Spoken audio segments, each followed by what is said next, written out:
Do you know what? Asked Percy. What? Grunted Gordon. Do you know what? Silly, said Gordon. Of course I don't know what, if you don't tell me what is. Sir Topham Hatt says that the work in the yard is too heavy for me. He's getting a bigger engine to help me. Rubbish, said James. Any engine could do it. If you worked more and chattered less, this yard would be a sweeter, a better, and a happier place. Percy went off to fetch some coaches. That stupid old signal, he thought. He was remembering the time he'd misunderstood a signal and gone backwards instead of forwards. No one listens to me now. They think I'm a silly little engine and order me about. I'll show them. I'll show them. But he didn't know how. By the end of the afternoon, he felt tired and unhappy. He brought some coaches to the station. Hello, Percy, said Sir Topham Hatt. You look tired. Yes, sir. I am, sir. I don't know if I'm standing on my dome or on my wheels. You look the right way up to me, laughed Sir Topham Hatt. Cheer up.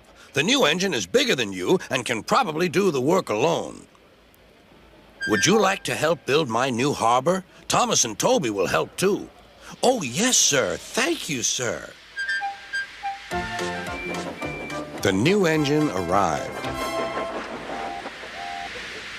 What's your name? Asked Sir Topham Hatt. Montague, sir, but I'm usually called Duck.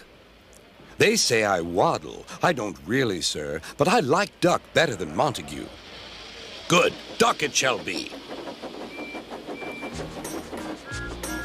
Here, Percy, show Duck around. The two engines went off together.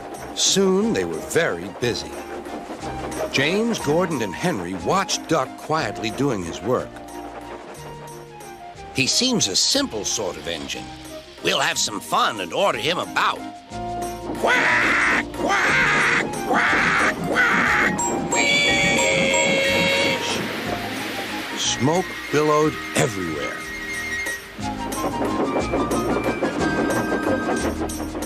Percy was cross, but Duck took no notice. They'll get tired of it soon. Do they tell you to do things, Percy? Yes, they do, answered Percy. Right, said Duck. We'll soon stop that nonsense. He whispered something. We'll do it later. Sir Topham Hatt was looking forward to hot buttered toast for tea at home. Suddenly, he heard an extraordinary noise. Wheeze! Bother, he said, and hurried to the yard. Duck and Percy calmly sat on the switches outside the shed, refusing to let the engines in. Gordon, James, and Henry were furious. Stop that noise! Bellowed Sir Topham Hatt.